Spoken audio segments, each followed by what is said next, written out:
मम ज्ञानतिमिरान्धस्य ज्ञानाञ्जनशलाकया चक्षुरुन्मिलितं येन तस्मै श्रीगुरवे नमः। जय श्री कृष्ण चैतन्य प्रभु नित्यानंद श्री अद्वैत गदाधर शिवासादि गौर भक्तवृंद। हरे कृष्णा कृष्ण कृष्णा हरे हरे, हरे राम राम राम हरे हरे। नमो विष्णुपदाय कृष्णपृष्ठाय भूतले श्रीमते भक्ति स्वरूप दामोदर स्वामिनिति नामिने नमस्सद्भक्तमने मुनिपुरोद्भवाय च प्रभुपादल सद्वाणी प्रचारो निरतायते। नमो विष्णुपदाय कृष्णपृष्ठाय भूतले श्रीमते जयपताका स्वामिनिति नामिने नमाचार्य पादाय निताई कृपा प्रदायिने गौरकथा धामदाय नगरग्राम तारिणे नमो विष्णुपदाय कृष्णपृष्ठाय भूतले श्रीमते भक्ति वेदांत स्वामिनिति नामिने नमस्ते सारस्वती देवी गौरवाणी प्रचारिणे निर्विशेष शून्यवादी पाश्चात्य देशतारिणे। हरे कृष्ण। तो आज हमारे वैष्णव सदाचार আমার এখানে যেভাবে প্রকাশিত হয়েছে তাতে আজকে হচ্ছে 17তম পর্ব। আজকে 17তম পর্ব বৈষ্ণব সদাচার গ্রন্থের প্রথম ভাগ থেকে প্রথম ভাগের 49 নম্বর পৃষ্ঠা থেকে আজকে হবে 17তম পর্ব। এই প্রথম ভাগটা লিখেছেন শ্রীমদ ভক্তিচারু স্বামী মহারাজ, দ্বিতীয় ভাগ লিখেছেন শ্রীমদ রাধানাথ স্বামী মহারাজ। তো প্রথম ভাগটার দু একটা ক্লাসের পরেই শেষ হবে। তো যাই হোক, আমরা প্রথম ভাগ শেষ করার পর অর্থাৎ এতদিন ধরে আমরা যা শুনছি যা শ্রবণ করছি সেটা শ্রীমদ ভক্তিচারু মহারাজের লেখা ছিল, এখনো শ্রীমদ ভক্তিচারু মহারাজের লেখা চলছে। আর কিছুদিন পরে আমরা শুরু করব শ্রীমদ রাধানাথ স্বামী মহারাজের লেখা। তো আজকে আমরা আমার কাছে যে গ্রন্থ আছে প্রথম ভাগ 49 নম্বর পৃষ্ঠা, শ্রীল প্রভুপাদের উক্তি, পর্ব 17 বৈষ্ণব সদাচার। আমাদের পর্ব হলো 17 নম্বর পর্ব। শ্রীল প্রভুপাদের উক্তি, যারা নিজেদের শ্রীকৃষ্ণের সমান বলে মনে করে তারা কখনো শ্রীকৃষ্ণের মাধুর্য আস্বাদন করতে পারে না। ভক্তভাব অবলম্বন করার মাধ্যমেই কেবল তা আস্বাদন করা যায়। যারা মায়াবাদী তারা মনে করে আমি ভগবান, তুমি ভগবান, সবাই ভগবান, তাই তারা ভক্তিরস আস্বাদন করতে পারে না। এবং কিভাবে যে আমি ভগবান, তুমি ভগবান, সেটা তারা ব্যাখ্যাও দিতে পারে না। আমি যদি ভগবান হই আমি সর্বশক্তিমান নই কেন? আমি তো গোবর্ধন পর্বত তুলতে পারবো না। তারা বলে আপনি ভুলে গেছেন, আপনি যে সর্বশক্তিমান সেটা আপনি ভুলে গেছেন, যেদিন মনে পড়বে সেদিন পারবেন। তাহলে আমি ভুলে যাই, তো ভুলে যাওয়াটা কি সর্বশক্তিমানের বৈশিষ্ট্য হতে পারে? তার স্মৃতিশক্তি হচ্ছে সবচেয়ে প্রখর। ভগবানের স্মৃতিশক্তিও সর্বশক্তিমান, তার স্মৃতিতে সব মনে থাকে। আপনার নামও মনে আছে, আমার নামও তার মনে আছে। আমার কোটি জন্মের ইতিহাস তার মনে আছে, আপনার কোটি জন্মের ইতিহাস তার মনে আছে। তো মায়াবাদীরা বলে আপনি ভুলে গেছেন, আপনিও ভগবান, আপনি ভুলে গেছেন। ভুলে যাওয়া মানে দুর্বলতা। ভগবান সর্বশক্তিমান, তিনি কেন ভুলে যাবেন? যাই হোক, মায়াবাদীদের সঙ্গে সময় নষ্ট করে লাভ নেই। তবে যারা মনে করে আমি কৃষ্ণের সমান তারা ভক্তি রস আস্বাদন করতে পারে না। এটা চৈতন্য চরিতামৃতের আদি লীলায় 6ষ্ঠ অধ্যায়ের 103 নম্বর শ্লোকের ব্যাখ্যা শ্রীল প্রভুপাদ করেছেন। এটাও বৈষ্ণব সদাচারের একটা অঙ্গ যে আমি কৃষ্ণের দাসের দাসের দাসের দাসের দাস। মায়াবতীদের মতো আমরা যেন মনে না করি যে আমি কৃষ্ণ, আমি ভগবান। তারা অহং ব্রহ্মাস্মি, এটাকে তারা ব্যাখ্যা করে অহং পরম ব্রহ্মাস্মি। অহং ব্রহ্মাস্মি, আমি ব্রহ্ম, আমরা মানি, কিন্তু আমরা তো পরম ব্রহ্ম নই। অহং ব্রহ্মাস্মি না অহং পরম ব্রহ্ম, এই সিম্পল জিনিসটা তারা বুঝতে পারে না। আমি ব্রহ্ম কিন্তু পরম ব্রহ্ম নই। পরম ব্রহ্ম হচ্ছেন কৃষ্ণ, আর ব্রহ্ম হচ্ছে সেই পরম ব্রহ্মের দাসানুদাস। গোপী ভর্তু পদকমলয়োর দাস দাসা অনুদাস। হংসদূতকে ছিল প্রভুপাদের পত্র, অথবা তুমি হয়তো তোমার অন্য পরিকল্পনাতেও কাজ করতে পারো। যা কিছুই করো সম্মিলিতভাবে আলোচনার ভিত্তিতে সিদ্ধান্ত নিও।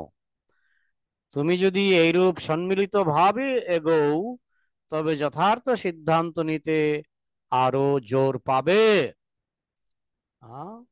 কলিযুগে বিশেষ করে, কলিযুগে সম্মিলিতভাবে চলতে হবে, একজনের ব্রেইনে কোলাবে না। এই জন্য ছিল প্রভুপাদ তার গুরুদেবের নির্দেশে তৈরি করলেন জিবিসি।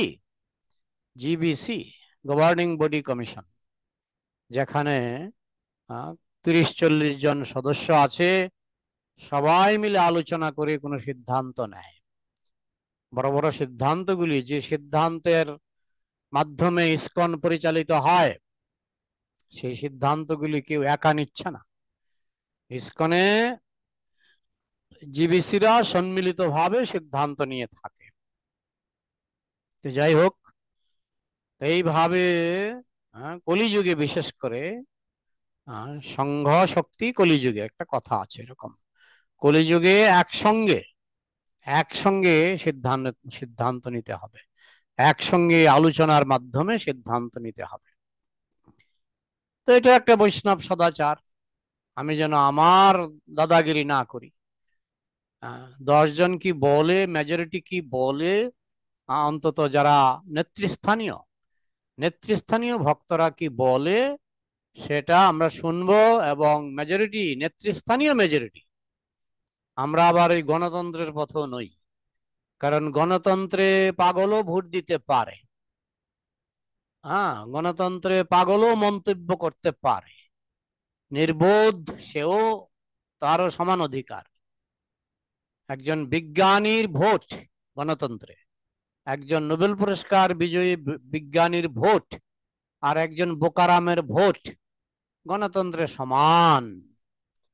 এই জন্য আমাদের বৈষ্ণব পদ্ধতি সেটা নয়। আমাদের বৈষ্ণব পদ্ধতি হচ্ছে মহাজন যেন গতস পন্থা। যেমন ইসকন পরিচালিত হচ্ছে, সেখানে সাধারণ ভক্তদের নির্দেশে চলে না। সেখানে যারা জিবিসি, গভর্নিং বডি কমিশন, যারা জিবিসি বলে নির্বাচিত হয়েছেন, উন্নত মার্গের ভক্তরাই ইসকনকে পরিচালনা করে। তো এটাই হচ্ছে আমাদের বৈদিক পন্থা। এই গণতন্ত্রটা কিন্তু বৈদিক পন্থা নয়, কারণ এখানে একটা আধা পাগলার ভোট, মদখোরের ভোট আর একজন মহাজনের ভোট সমান। যাই হোক, এগুলি আমাদের, যখন আমরা বৈষ্ণব সদাচার শুনছি, তা আমাদের জানতে হবে যে কোনো সিদ্ধান্ত নিতে গেলে যারা ঊর্ধ্বস্তন ভক্তবৃন্দ আছেন, জিবিসি আছেন ইসকনে, তারা মিলিতভাবে সিদ্ধান্ত নেবেন। এই জন্য আমরা দেখছি ইসকনের সমৃদ্ধি হচ্ছে, কারণ জিবিসি তারা মিলিতভাবে সিদ্ধান্ত নিয়ে তারা ইসকনকে সামনের দিকে এগিয়ে নিয়ে যাচ্ছে। ইসকন শুধু বাড়ছে আর বাড়ছে আর বাড়ছে। অমুক্য পত্র, একটা ব্যাপার হচ্ছে আমাদের কেন্দ্রগুলির মধ্যে প্রতিদ্বন্দ্বিতা ভালো নয়। যদি আমরা দেখি গ্রন্থ বিতরণে একটু প্রতিদ্বন্দ্বিতা হয়, কিন্তু জড়জাগতিক প্রতিদ্বন্দ্বিতা আর আধ্যাত্মিক প্রতিদ্বন্দ্বিতা এক নয়।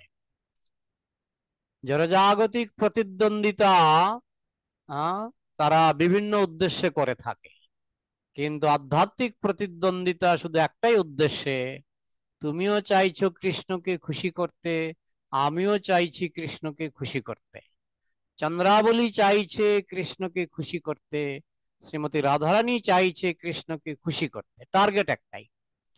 সুতরাং প্রতিদ্বন্দ্বিতা হলেও সেটা কিন্তু ওই পরস্পর বিরোধী প্রতিদ্বন্দ্বিতা নয়, টার্গেট একটাই, কৃষ্ণকে খুশি করা।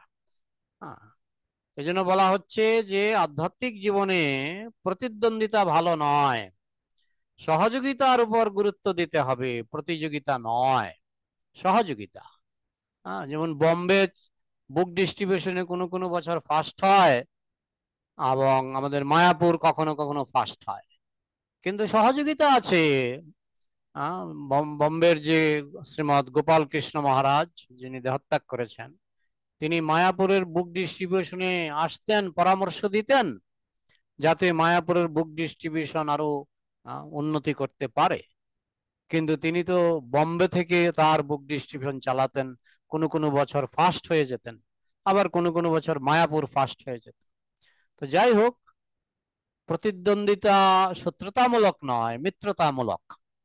অর্থাৎ আমি চাইবো আমার প্রতিদ্বন্দ্বীও যেন ভালো বুক ডিস্ট্রিবিউশন করতে পারে, আধ্যাত্মিক জীবনে অগ্রগতি সাধন করতে পারে, শত্রুতামূলক প্রতিদ্বন্দ্বিতা নয়। জানকীকে পত্র, তোমাদের মধ্যে শান্তিপূর্ণ পরিবেশের কোনরূপ বিরোধ না করে সম্মিলিতভাবে তোমার দায়িত্বগুলি সম্পাদন করা। শান্তিপূর্ণ বিশ্ব গড়ার জন্য আমাদের এই কৃষ্ণ ভাবনামৃত আন্দোলন, আর আমাদের শিবিরে যদি এতটুকু বিরোধ দেখা দেয় তবে তা ভালো দৃষ্টান্ত হবে না, কারণ ইসকনকে তো দৃষ্টান্ত স্থাপন করতে হবে। সুতরাং প্রত্যেককে হতে হবে ঐতিহ্যবাহী, সহনশীল আর সহযোগী। কৃষ্ণ ভাবনামৃত যেহেতু অত্যন্ত গুরুত্বপূর্ণ, ভক্তদের মধ্যে যথেষ্ট অসুবিধা থাকলেও তাদের সহযোগিতা করতে হবে। ভক্তরা যখন ইসকনে যোগদান করতেন, বিশেষ করে শুরুর দিকে, বিদেশি ভক্তরা তারা খুব সুন্দর পরিবেশে, মানে ভালো এসি ঘর, সব রকমের সুযোগ সুবিধায় তারা অভ্যস্ত। বোম্বে মন্দিরে নির্মাণ করার সময় তাদেরকে মাটিতে ঘুমাতে হতো, গরমে কষ্ট পেতে হতো, শীতে কষ্ট পেতে হতো। তো কিছু কিছু ভক্ত বলেই ছিল যে প্রভুপাদ আমরা পেরে উঠছি না। তখন প্রভুপাদ তাদেরকে বলেছিলেন, তোমাদের তো বাড়ি ঘরে তো সুবিধা ছিলই, তোমরা এখানে এসেছো শুদ্ধ হতে, তোমরা যদি শুদ্ধ হতে চাও এই তপস্যাকে খুশি মনে মেনে নিতে হবে। ইসকনের ভক্তদের প্রথম দিকে প্রচন্ড তপস্যা করতে হয়েছিল। এখন তো আমি 40 বছর আগে যখন মায়াপুরে আসি, তখনও ভক্তদের রাস্তা ঝাড় দেওয়া, মন্দির ঝাড় দেওয়া, এসব আমরা করেছি।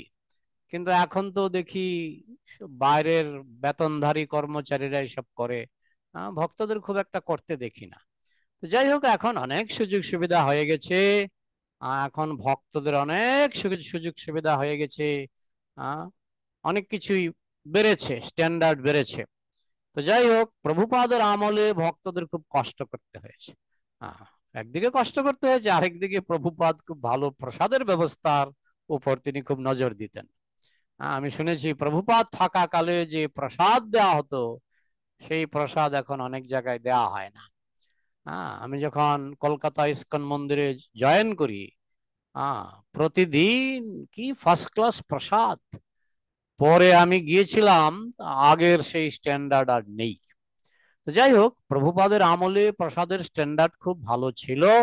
প্রভুপাদ চলে যাওয়ার পর কোনো কোনো মন্দিরে সেটা কমে গেছে। তো যাই হোক, এখন বিশেষ করে ইসকনের ইতিহাসের শুরুতে অনেক তপস্যা অনেককেই করতে হয়েছে। এখন সেই তপস্যার পরিমাণ অনেকটাই কমে গেছে, কারণ সুযোগ সুবিধা বেড়ে গেছে।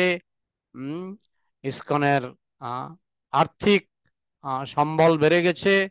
তো যার ফলে আগের মতো তপস্যা করতে হয় না। কিন্তু তপস্যা যদি করতে হয়, আমাদের সহনশীল হতে হবে, আমরা যেন সহ্য করি। যথেষ্ট অসুবিধা থাকলেও আমাদের পরস্পরকে সহযোগিতা করতে হবে। অর্থাৎ যদি উপযুক্ত রোজগার বা খাদ্যবস্তু নাও থাকে, আমি গরিব মন্দিরেও ছিলাম, ধনী মন্দিরেও ছিলাম। বম্বেতে ছিলাম 1 বছর। প্রসাদ খুব খুব উন্নত মানের প্রসাদ। আবার গরিব মন্দিরেও ছিলাম, ত্রিপুরার গরিব মন্দিরেও ছিলাম। তো সেখানে আমরা ডাল ভাত খেয়েও আমরা ভগবানের প্রসাদ, কিন্তু আইটেম খুব একটা হতো না। তো যাই হোক, তো সর্ব অবস্থাতেই আমাদেরকে এরকম অ্যাডজাস্ট করতে হয়। কখন কৃষ্ণ আমাদের ধনী মন্দিরে রাখবেন, কখন গরিব মন্দিরে রাখবেন, প্রচারের স্বার্থে আমরা সব সময় একই রকম সুবিধা পাবো না। তো আমাদেরকে সহ্য করতে হবে।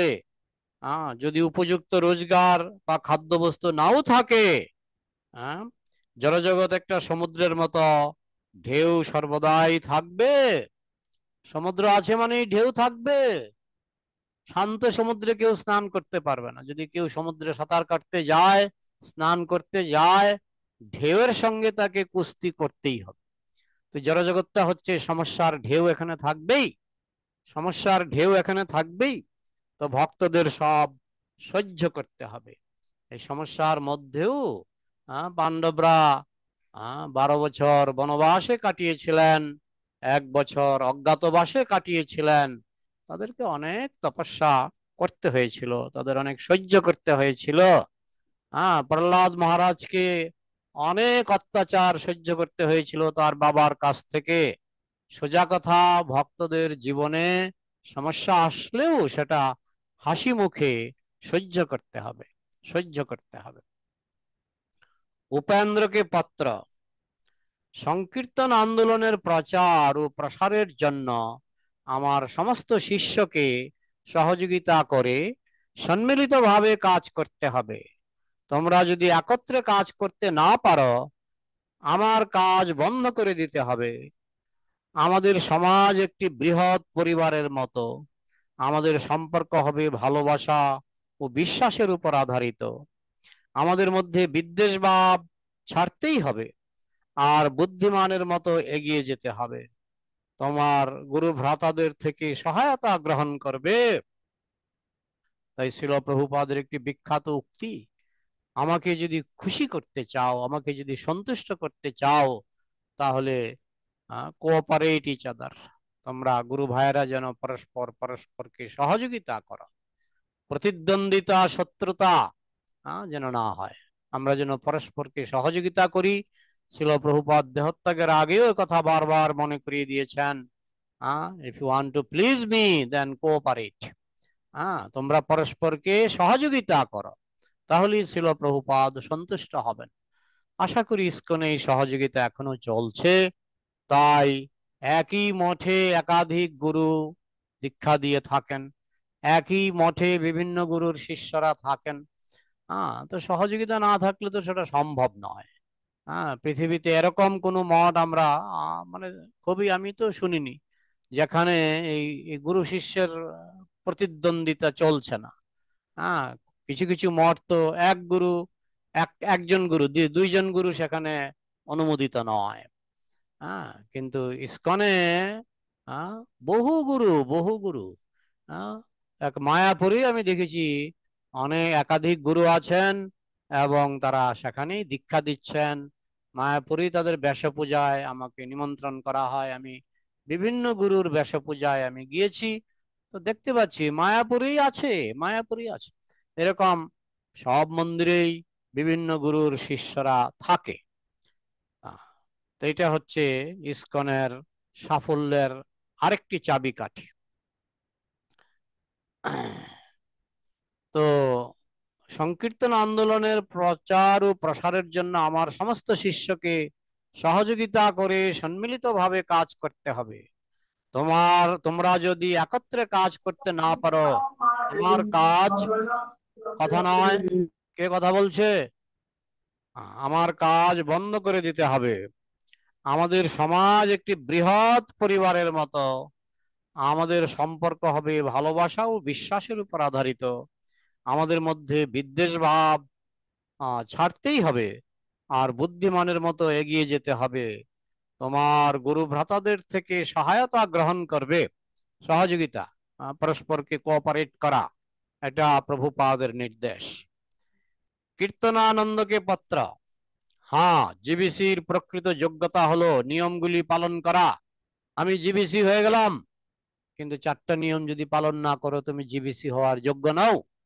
এই জন্য বলা হচ্ছে জিবিসির প্রকৃত যোগ্যতা হচ্ছে নিয়মগুলি পালন করা।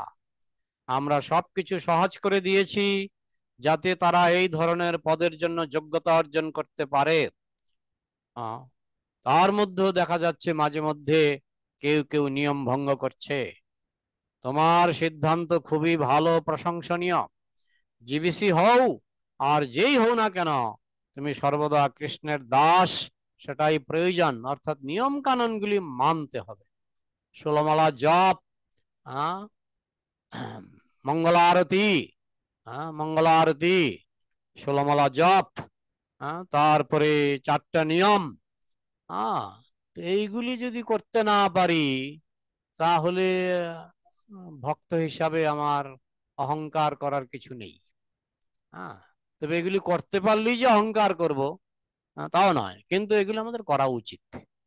কমপক্ষে 4টি নিয়ম পালন, তারপরে 16মালা জপ, মঙ্গলা আরতি, গুরু পূজা, এগুলিতে আমাদের অবশ্যই অংশগ্রহণ করা উচিত। গজেন্দ্রকে পত্র। যখন কৃষ্ণ ভক্ত একটি দায়িত্বশীল পদে উন্নীত হন, তখন তিনি ফলভারে অবনত বৃক্ষের মতো বিনীত হন। যে গাছে ফল বেশি সেই গাছের ডালাগুলি নিচের দিকে ঝুঁকে পড়ে, আর যে গাছে ফল নেই সেই গাছের ডালাগুলি সোজা হয়ে থাকে। তো ভক্তি মার্গে যারা বেশি ফল অর্জন করেছে, ভক্তি ফল, তারা বিনীত হবেন, বিনীত হবেন।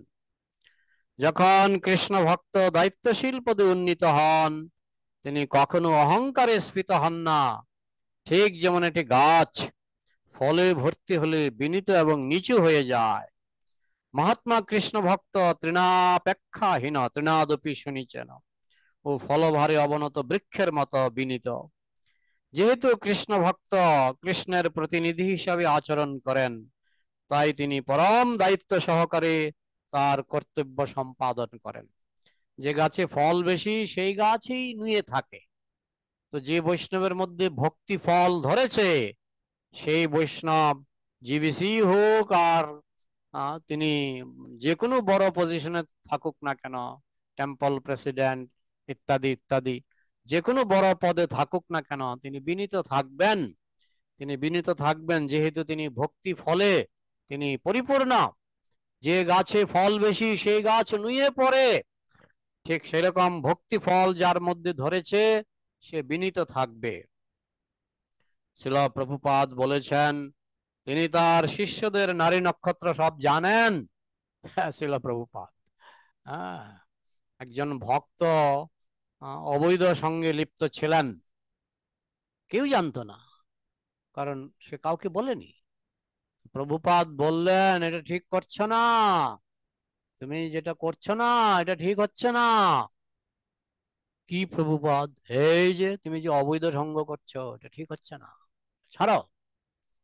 প্রভুপাদ জানতেন, কেউ প্রভুপাদকে বলেনি, তিনি নিজেও বলেননি, এটা ছিল একটা গোপন ঘটনা, কিন্তু প্রভুপাদ জানতেন।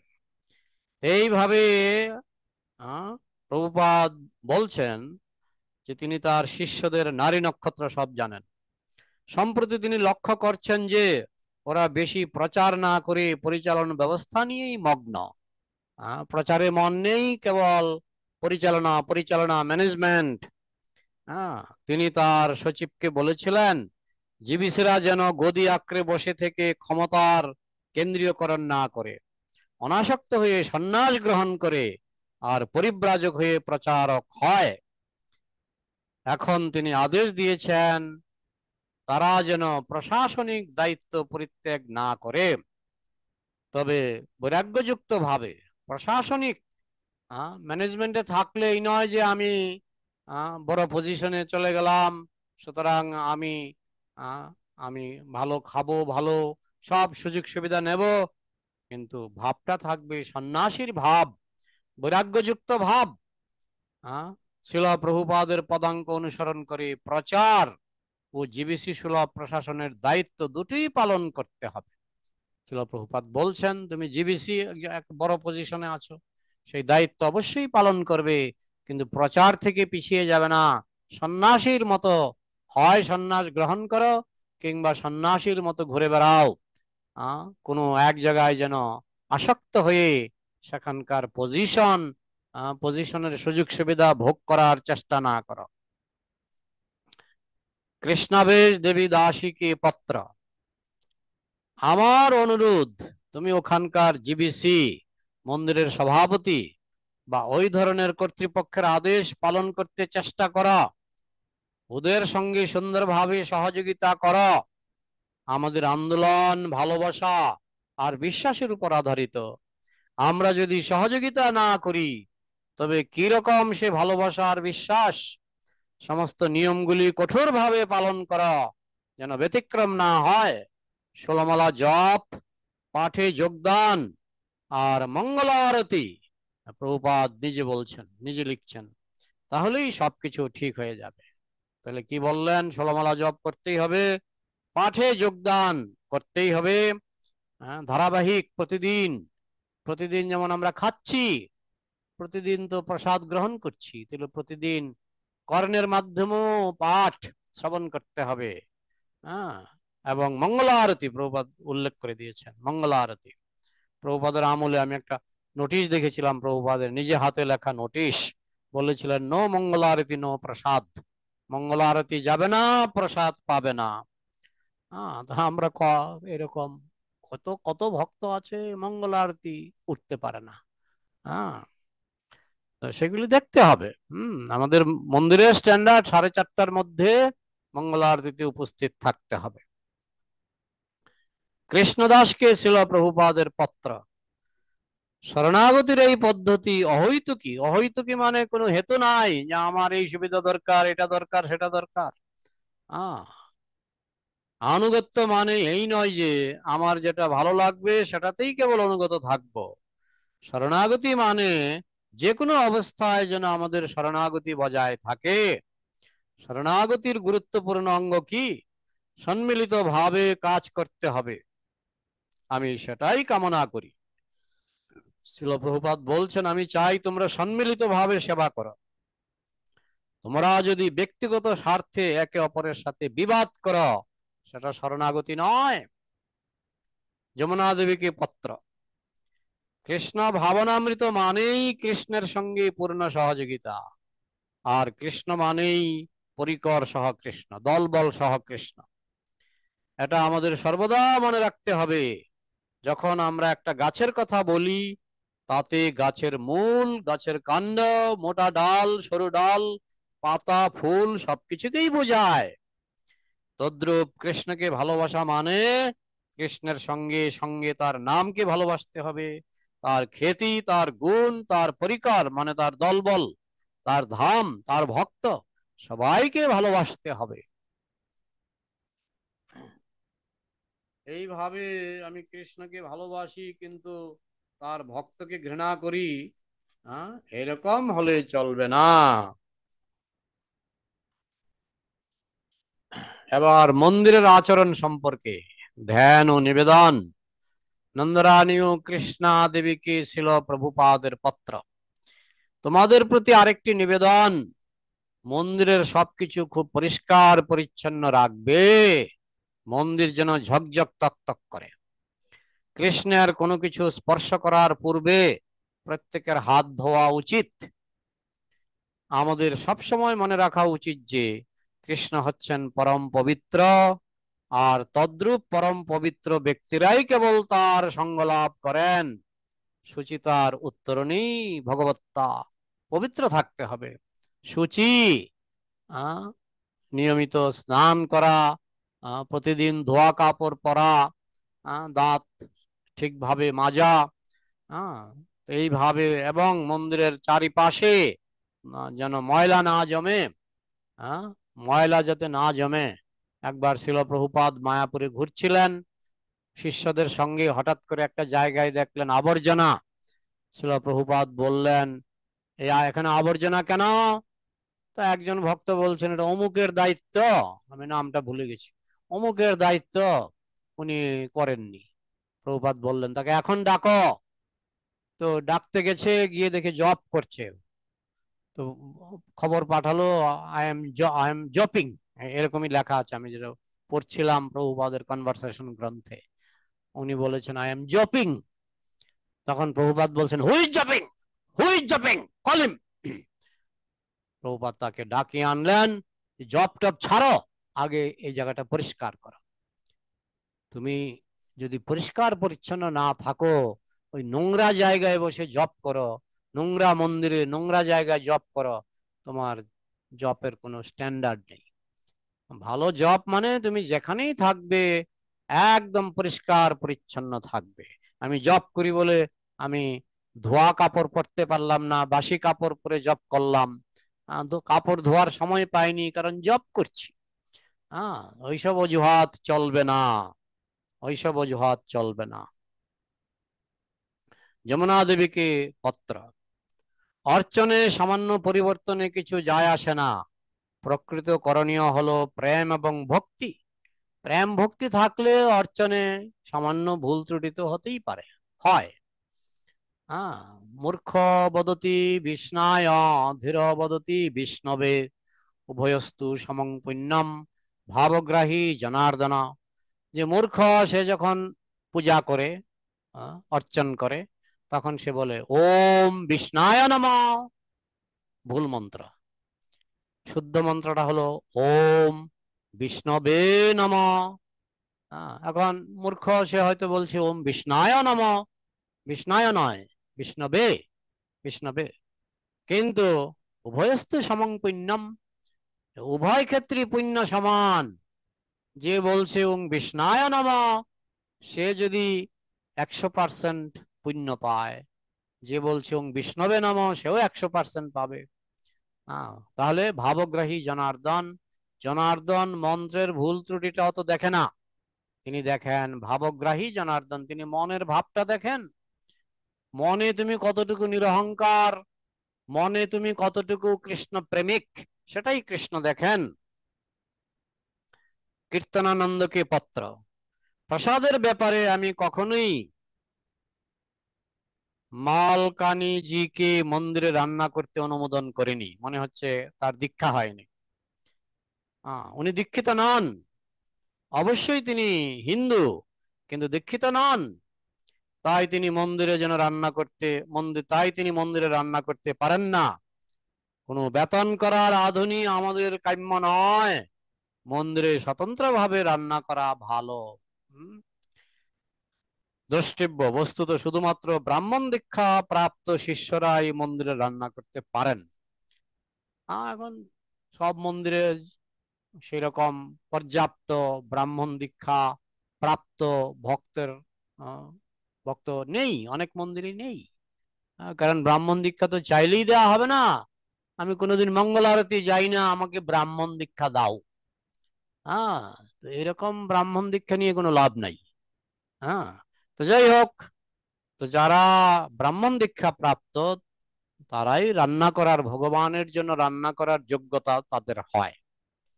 হ্যাঁ, মহাপুরুষকে পত্র, মহাপুরুষ একজন শিষ্যের নাম।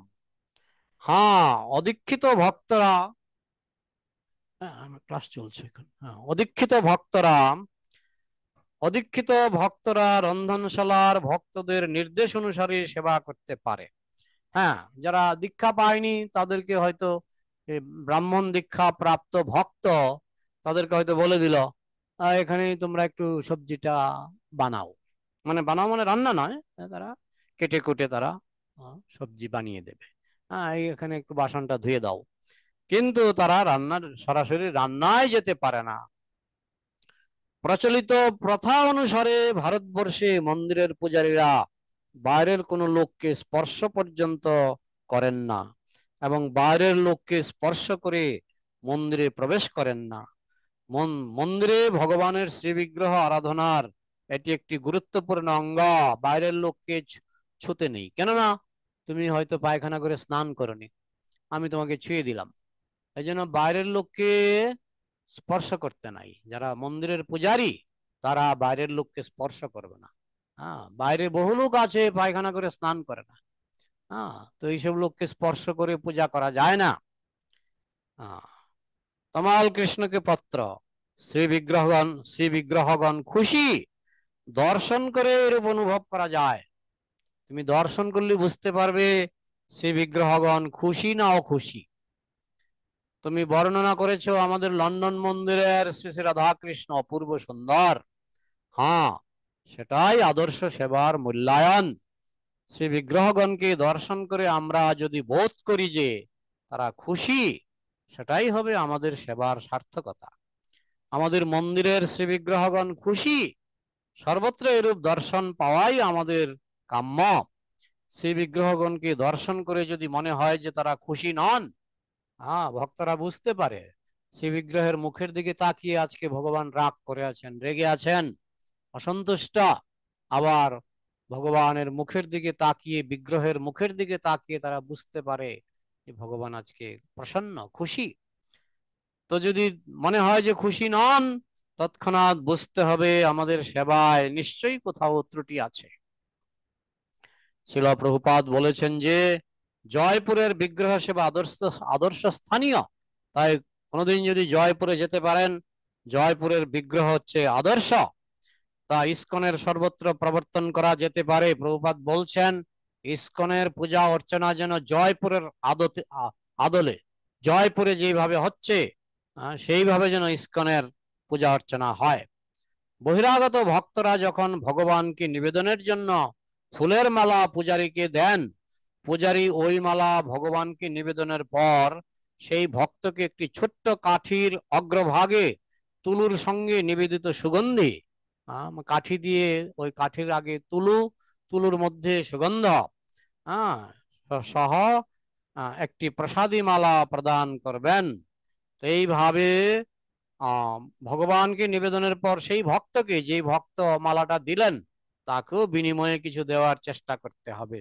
সাধারণত তুলুতে সুগন্ধি লাগিয়ে সেটা ভগবানকে নিবেদন করে, এটা আমাদের মন্দিরে নৃসিংহদেবকে নিবেদন করা হয়। তো সেটা সেই ভক্তকে, সেই ভক্তের হাতে একটু লাগিয়ে দিতে হবে। তাহলে এ হলো 53 নম্বর পৃষ্ঠা শেষ হলো, 54 নম্বর পৃষ্ঠা শুরু হলো। এখন আর কতক্ষণ সময় আছে? প্রায় 20 মিনিট আরো সময় আছে। এখন আমি কি আরো পড়বো না প্রশ্নোত্তর শুরু হোক? প্রশ্নোত্তর করে যদি সময় থাকে আরো পড়া যাবে। প্রশ্ন, এবার প্রশ্ন। হরে কৃষ্ণ প্রভু, প্রণাম। প্রণাম। প্রভু, ছিল প্রভুপাদ মাতাজিদের সম্পর্কে, মানে উনি কি উপদেশ দিয়েছেন? মানে মাতাজিদের সাজসজ্জা থেকে, বেশভূষা থেকে। আমি প্রশ্নটা ঠিক বুঝতে পারিনি। মানে মাতাজিরা মাতাজি শাড়ি শাড়ি পরবেন, মাতাজিরা শাড়ি পরবেন। মাতাজিরা শাড়ি পরবেন এটা জানি, কিন্তু মাতাজিরা কি ঠিক কিভাবে তারা সাজসজ্জা, মানে অনেক সময় অনেক ভক্তকে বলতে শুনেছি যে আম, উম, মানে বেশি সাজগোজ ভালো নয়, ভক্তি জীবনে বেশি সাজগোজ ঠিক না, তাতে বিবাহিত মাতাজি হোক না কেন বেশি সাজগোজ ঠিক সাজগুজ না। তো বলতে, আমাদের সাজগুজ বলতে সুন্দর করে তিলক কাটা, সুন্দর করে তিলক কাটা। তবে মাতাজিরা অল্প বিস্তর সোনার অলংকার, চেইন এসব ব্যবহার করতে পারে, কোনো আপত্তি করেননি প্রভুপাদ। এবং নারদ মুনি তো আপত্তি করেননি। নারদ মুনি বলেছেন তাদেরকে সোনা গয়না যথাসাধ্য, স্বামীর সাধ্য মতো স্বামী যেন স্ত্রীকে সোনা গয়না কিছু দেয়, কিন্তু সেই নিয়ে বেশি সংগ্রাম করা উচিত নয়। স্বামীর রোজগার কম, না আমাকে দিতেই হবে দিতেই হবে এমন নয়। হ্যাঁ, যতদূর সম্ভব সহজভাবে স্বামী যদি কিছু দিতে পারে, সোনার অলংকার, সে পড়তে পারে। হ্যাঁ, তবে আমাদের মেইন পোশাক হচ্ছে তিলক, তিলক। আর যারা শুদ্ধভাবে জীবনযাপন করবে এমনিতেই তাদের সুন্দর লাগবে। হ্যাঁ, আমি প্রভু, মায়াপুরে দেখেছি। হ্যাঁ, বলুন। প্রভু আরেকটা কথা বলি। আর অতিরিক্ত যে নারী অতিরিক্ত সাজে তার স্বামীর মৃত্যুর কারণ হয় সে, এটা কি সত্যি? এটা কত নম্বর শ্লোক, কোন গ্রন্থের কত নম্বর শ্লোক? আমি জানি না প্রভু, আমি একটা তাহলে ভক্তের আমি মুখে এখন কিছু বলবো না, কারণ আমার শ্লোক নাম্বারটা আগে দেখতে হবে। যে গীতার এত নম্বর শ্লোক, ভাগবতের এত নম্বর শ্লোক। মানুষ কত কথা বলে, তবে ভক্তদের এত সাজগুজের সময়টাই বা কোথায়? হ্যাঁ, তারা যে ঘন ঘন স্নান করে, তাতেই ঘন ঘন স্নান, তিলক কাটা, এবং শুদ্ধভাবে জীবনযাপন করলে আসল সাজ। না হলে যতই স্নো পাউডার মাখা হোক না কেন, শুদ্ধভাবে জীবনযাপন না করলে স্নো পাউডারে ঢাকা যায় না, ঢাকা যায় না। শুদ্ধভাবে জীবনযাপন করলে, আমি তো মায়াপুরে মাঝে মাঝে দেখি, হ্যাঁ, খুব ওই যে গুরুকুলে শিশুগুলি খুব উজ্জ্বল, খুব উজ্জ্বল। কারণ শুদ্ধভাবে জীবনযাপন করে। তো যে সমস্ত ভক্তরা শুদ্ধভাবে জীবনযাপন করবে, তাদেরকে এমনিতেই ভালো লাগবে। সেই জন্য যে একেবারে স্নো পাউডার মাখতে হবে এমন নয়। হ্যাঁ, আমি কি বোঝাতে পারলাম? হ্যাঁ প্রভু, হরে কৃষ্ণ, প্রণাম। হরে কৃষ্ণ। আর আর কারো প্রশ্ন? হরে কৃষ্ণ প্রভু, প্রণাম। হ্যাঁ, প্রণাম।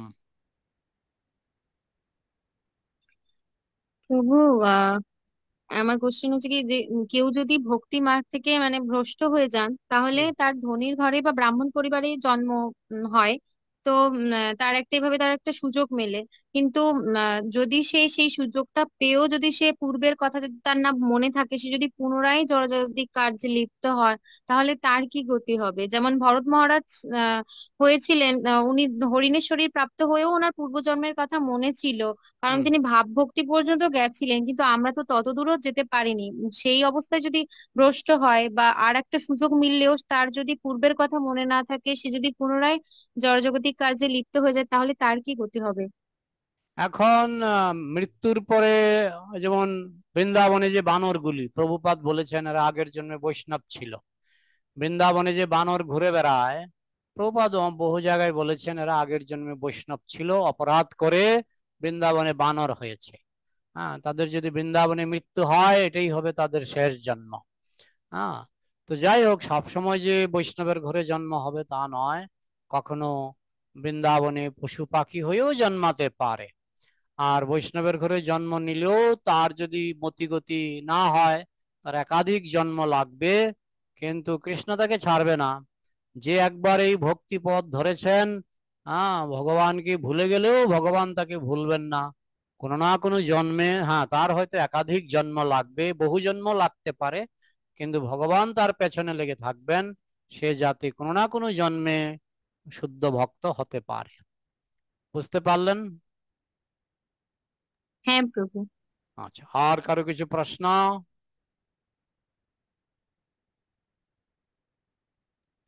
প্রভু, আর একটা কোশ্চেন ছিল। হ্যাঁ, বলুন। তো আমরা তো বৈদিক ভক্তি করছি, তো হ্যাঁ, বৈদিক ভক্তি করলে তো বৈকুণ্ঠ পর্যন্ত যাওয়া যায়, গোলক বৃন্দাবন তো আর যাওয়া যায় না, তার জন্য প্রেম ভক্তি করতে হবে। তো বৈদিক ভক্তি করতে করতে কেউ একদম শেষ পর্যায়ে চলে গেল, রতি উদয় হওয়ার আগে তিনি দেহ রাখলেন, তাহলে তিনি বৈকুণ্ঠতে তো তার গতি হবে, কিন্তু বৈকুণ্ঠ পর্যন্ত গেলে তো আবার অন্য কোথাও যাওয়া যায় না। হুম। সেক্ষেত্রে কি হয় প্রভু? না, সেক্ষেত্রে ভগবান এটা দেখবেন। ভগবান যদি মনে করেন সে বৈকুণ্ঠে যাবে, তাহলে ভগবান তাকে একাধিক সুযোগ দান করবেন। সে প্রথম জন্মে সে যদি সিদ্ধি লাভ না করে, ভগবান তাকে আরো সুযোগ দেবেন। সে বারবার জন্ম নেবে। বিশেষ করে আমরা যারা মহাপ্রভুর অনুগামী, আমাদের কিন্তু ভগবান গোলকে নিয়ে যাওয়ার জন্যই চেষ্টা করবেন। তো সেই জন্য যদি আমরা অসম্পূর্ণ অবস্থায় আমরা যদি দেহত্যাগ করি, ভগবান আমাদেরকে চট করে যে বৈকুণ্ঠে পাঠিয়ে দিবেন তা নয়। তিনি আবার সুযোগ দেবেন, কোনো বৈষ্ণব পরিবারে জন্ম দেবেন, যাতে আমরা শেষ পর্যন্ত গোলকে যেতে পারি। সেই ব্যবস্থা ভগবান করে দেবেন। আজকে একটা প্রবচনে শুনছিলাম, শুদ্ধ বৈষ্ণব যদি গোলকে যেতে নাও পারে, সে যদি পৃথিবীতেও পড়ে থাকে, সেটা গোলকে থাকার সমান। হ্যাঁ, সে যদি স্বর্গেও যায়, সেটা গোলকে থাকার সমান, কেননা সে শুদ্ধ বৈষ্ণব। তো শুদ্ধ বৈষ্ণব হলে আপনি যেখানেই থাকুন সেটা গোলকে থাকার সমান। তবে ভগবান যে চট করে আপনাকে বৈকুণ্ঠে নিয়ে যাবেন এমন নয়। ভগবান আপনাকে হয়তো আটকে দেবে, আপনি আরো কিছুদিন, আরো কয়েকটা জন্ম নিন, আরো কয়েক জন্ম ধরে সাধন ভজন করুন, যাতে আপনি গোলকে যেতে পারেন। সেটা ভগবান দেখবেন। আমাদের দিক থেকে আমরা মহাপ্রভুর ধারা যদি মেনে চলি, তো মহাপ্রভুর ধারায় যারা আছি, আমাদের কিন্তু পরম গন্তব্য হচ্ছে গোলক। গোলক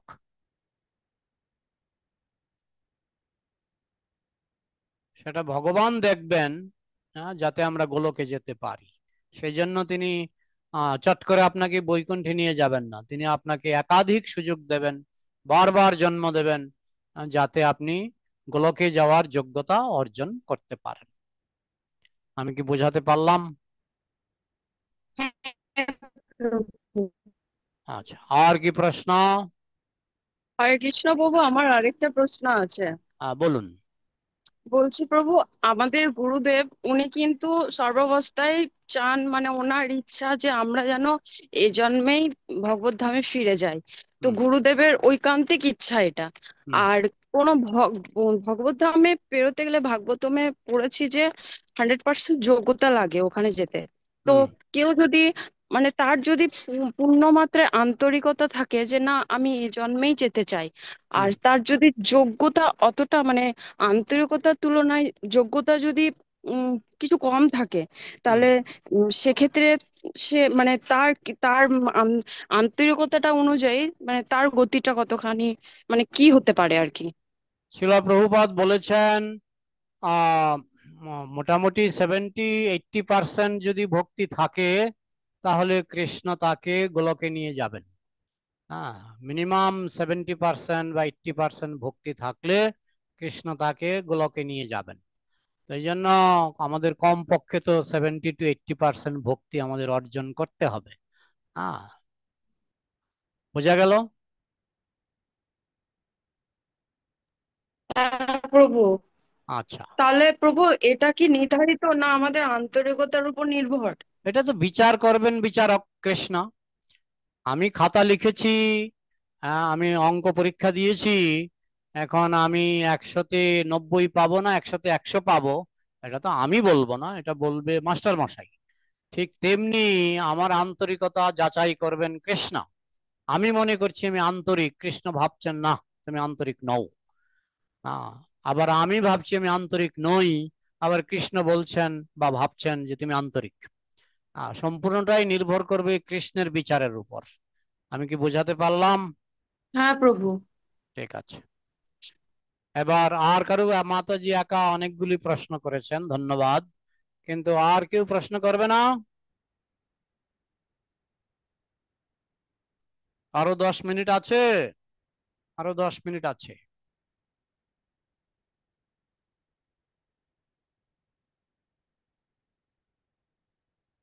কি হলো?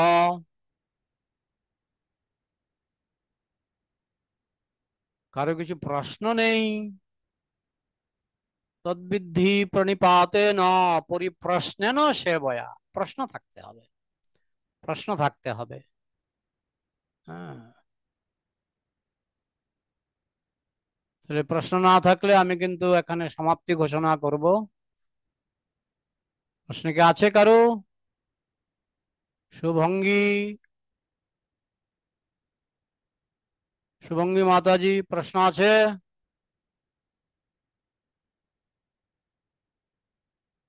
নিয়তি চক্রবর্তী, সিমরান, দেবীদাসী, চন্দ্রাবতী, বৃন্দা, দেবরাজ, তোমাদের কোনো প্রশ্ন নেই?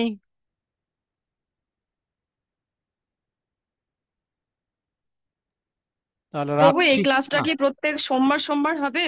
হ্যাঁ, সোমবারে হয়, যদি বিশেষ কোনো কারণ থাকে আমরা আগে জানিয়ে দিই। মানে প্রত্যেক সোমবার? প্রত্যেক সোমবারে হয় এটা, এই সময়ে। আচ্ছা। আর যদি কোনো কারণে ক্লাসটা ক্যান্সেল হয়, সেটা আমরা ঘোষণা করে দিই। তো এই নিয়ে হরে আজকে কৃষ্ণ। হচ্ছে। কে? দেবরাজ বলছি বাবু। দেবরাজ, বলো। হ্যাঁ বলছি বাবু, আজকে যেমন বলা হলো সমস্ত ভক্তদের মধ্যে একটা মিল থাকতে হবে, হ্যাঁ, সমস্ত ভক্তের মধ্যে বিশ্বাস থাকতে হবে। হ্যাঁ, তো এবার সবার তো আমরা মানে সকলকেই বলার চেষ্টা করি, তো হুম, সবার তো মতি গতি একরকম নয় প্রভু। হুম। তো সবার মধ্যে তো সেই মানে বিশ্বাস এটা ঠিক দেখা যায় না, তো এর হ্যাঁ, জন্য কি এখন করা দরকার? একটা হচ্ছে আদর্শ, একটা হচ্ছে আদর্শ। হ্যাঁ, এখন আদর্শ যদি ভক্তরা না মানে সেটা তার নিজস্ব ক্ষতি। হ্যাঁ, কিন্তু হুম, প্রভুপাদ আদর্শ দিয়ে গেছেন যেন আমরা যেন পরস্পরকে সহযোগিতা করি। হুম, হ্যাঁ, প্রভুপাদ আদর্শ দিয়ে গেছেন, আদর্শটা মানা না মানা এটা ব্যক্তিগত ব্যাপার, কিন্তু প্রভুপাদ আদর্শটা বলে গেছেন, আমরা যেন সেই হুম। আদর্শে চলি। তো বোঝা যারা গেল? যারা আদর্শ, হ্যাঁ প্রভু বলুন বলুন বলুন। হ্যাঁ, যারা যারা আদর্শ মানবে তা কৃষ্ণের কৃপা তাদের উপর বর্ষিত হবে, কৃষ্ণের হুম, কৃপা তাদের উপর বর্ষিত হবে। যারা আদর্শ মানবে না, কৃষ্ণের কৃপা সেই হারে বর্ষিত হবে না। আচ্ছা আচ্ছা, ঠিক আছে, ধন্যবাদ, হরে কৃষ্ণ। আর কেউ? তাহলে আর এটা হলো বৈষ্ণব সদাচারের 17 নম্বর পর্ব। হ্যাঁ, এই অবধি 17টা পর্ব প্রকাশিত হয়েছে আমাদের ইউটিউবে। হ্যাঁ, তো অনুগ্রহ করে আপনারা সেগুলি নিয়মিত দেখবেন, কারণ বৈষ্ণব সদাচার খুব গুরুত্বপূর্ণ। বৈষ্ণব সদাচার পালন করলে কৃষ্ণ খুশি হন, কৃষ্ণ খুশি হন। হ্যাঁ, বৈষ্ণবরাও খুশি হন, কৃষ্ণও খুশি হন। তো রাখছি। প্রভু বলছি সদাচারের পাঠ কি আরো আছে? হ্যাঁ, আজকে হচ্ছে 17 নম্বর পর্ব। হ্যাঁ, আমার ইউটিউবে গিয়ে আপনি প্রথমে যাবেন প্লেলিস্ট, প্লেলিস্টে গিয়ে দেখবেন বৈষ্ণব সদাচার, টিপ দেবেন, পরপর 17টা ভিডিও আসবে। আপনি এগুলি জানেন তো কি করে প্লেলিস্ট চালাতে হ্যাঁ হ্যাঁ, হয়? ওগুলো আমি সবই শুনেছি প্রভু। হ্যাঁ, 17টা পর্ব আছে, মানে আজকেরটা নিয়ে 17 নম্বর পর্ব। আমরা পুরো বইটা শেষ করব। পুরো বইটা করতে আমার ধারণা কমপক্ষে 40টা পর্ব, টোটাল 40টা পর্ব হবে বলে আমার একটা আন্দাজ। যাই হোক, রাখছি। আমি করছি আমার লাভের জন্য। হ্যাঁ, আপনারা শুনলে আপনাদের ভালো, আপনাদের লাভ, কিন্তু আমি কিন্তু আমার লাভের জন্য করছি। কারণ বৈষ্ণব সদাচার ভালো করে শ্রবণ করা আমারই কর্তব্য, আমারই কর্তব্য, যাতে আমার জীবনে আমি বৈষ্ণব সদাচারের যে নির্দেশ প্রভুপাদ দিয়ে গেছেন সেগুলি যেন অ্যাপ্লাই করতে পারি। আপনারা কৃপা রাখবেন। তো এখানে রাখছি। বাঞ্ছা কল্পতরুভ্যশ্চ কৃপা সিন্ধুভ্যেব চ পতিতানাং পাবনেভ্যো বৈষ্ণবেভ্যো নমো নমঃ। জয় অনন্ত কোটি বৈষ্ণব ভক্তবৃন্দ কি জয়। জয়, গৌর প্রেমানন্দে।